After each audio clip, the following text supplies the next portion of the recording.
Sign of the Beaver, Chapter 1. Matt stood at the edge of the clearing for some time after his father had gone out of sight among the trees.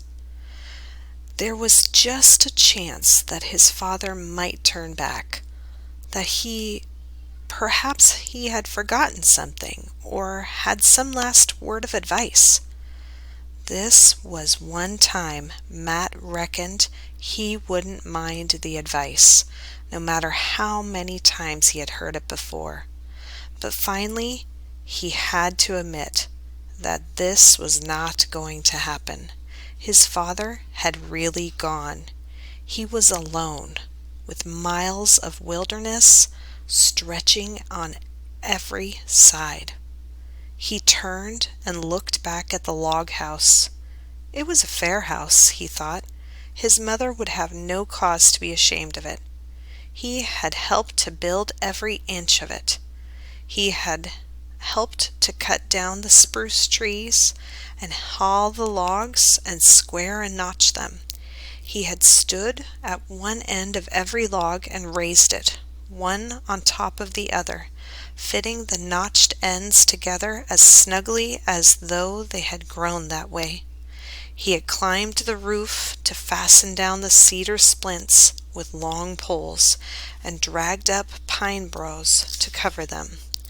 Behind the cabin were the mounds of corn he had helped to plant, the green blades already shooting up, and the pumpkin vines just showing between the stumps of trees. If only it were not so quiet. He had been alone before. His father had often gone into the forest to hunt for hours on end.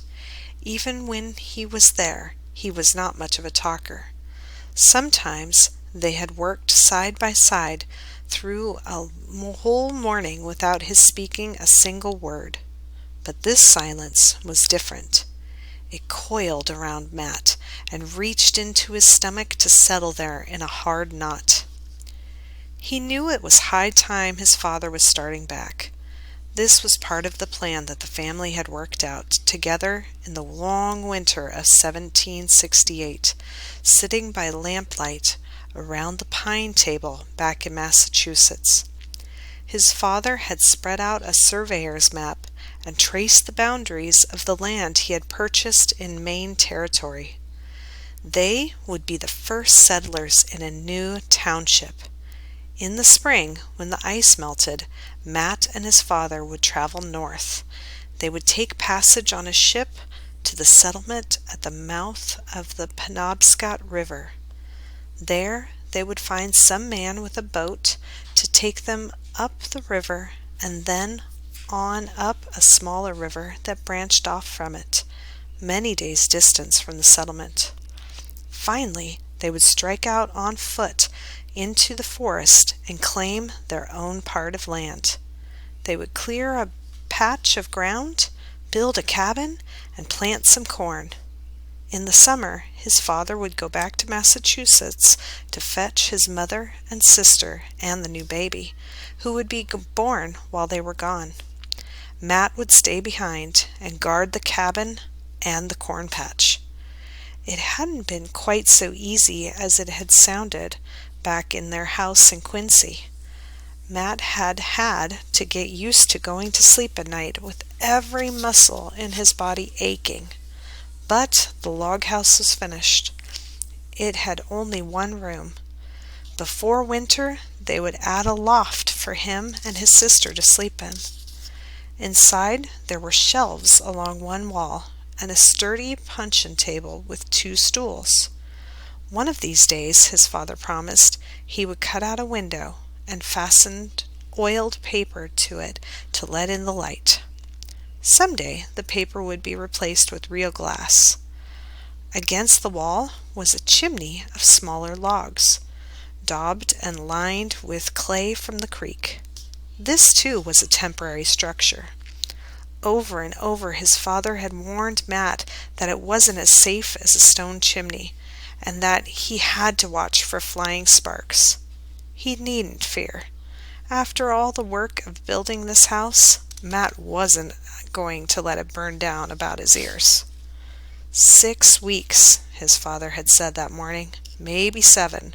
Hard to reckon exactly. With your ma and sister, we'll have a slow going, especially with the new little one. You may lose track of the weeks, he had added. Easy thing to do when you're alone. Might be well to make notches on a stick. 7 notches to a stick. When you get to the 7th stick, you can start looking for us. A silly thing to do, Matt thought, as though he couldn't count the weeks for himself. But he wouldn't argue about it, not on the last morning. Then his father reached up to a chink in the log wall and took down the battered tin box that held his watch and his compass and a few silver coins. He took out the big silver watch. "Every time you cut a notch," he said, "remember to wind this up at the same time." Matt took the watch in his hand as gently as if it were a bird's egg. "You aim to leave it, Pa?" he asked. "It belonged to your grandpa. Would have belonged to you anyhow, sooner or later. Might as well be now." "You mean it's mine?" "Aye, it's yourn. Be kind of company, hearing it tick." The lump in Matt's throat felt as big as the watch. This was the finest thing his father had ever possessed. "I'll take care of it," he managed finally. "Aye, I know you would. Mind you don't wind it up too tight." Then, just before he left, his father had given him a second gift. Thinking of it, Matt walked back into the cabin and looked up at his father's rifle, hanging on 2 pegs over the door. "I'll take your old blunderbuss with me," his father had said. "This one aims truer. But mind you, don't go banging away at everything that moves. Wait till you're dead sure. There's plenty of powder if you don't waste it." It was the first sign he had given that he felt uneasy about leaving Matt here alone. Matt wished now that he could have said something to reassure his father instead of standing there, tongue-tied. But if he had the chance again, he knew he wouldn't do any better. They just weren't a family to put things into words. He reached up and took down the rifle. It was lighter than his old matchlock, the one his father had carried away with him in exchange. This was a fine piece, the walnut stock as smooth and shining as his mother's silk dress. It was a mite long, but it had a good balance. With this gun, he wouldn't need to waste powder. So it wouldn't hurt to take one shot right now, just to try the feel of it. He knew his father always kept that rifle as clean as a new polished spoon, but because he enjoyed handling it, Matt poked around in the touch hole with the metal pick. From the powder horn he shook a little of the black powder into the pan. Then he took 1 lead bullet out of the pouch, wrapped it in a patch of cloth, and rammed it into the barrel.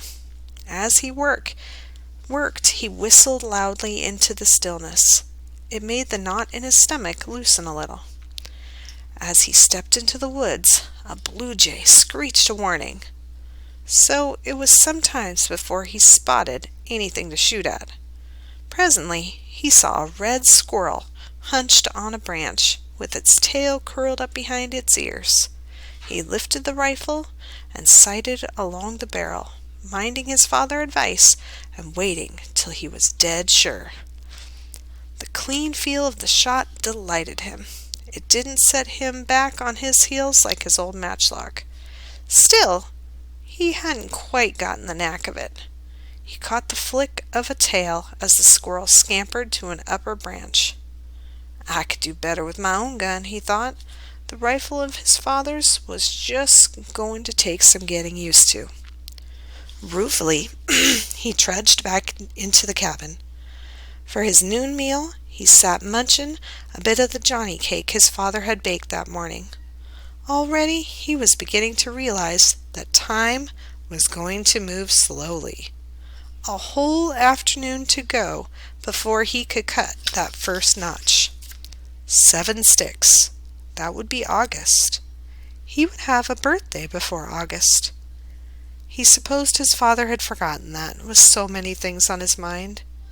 By the time his family got here, he would be 13 years old.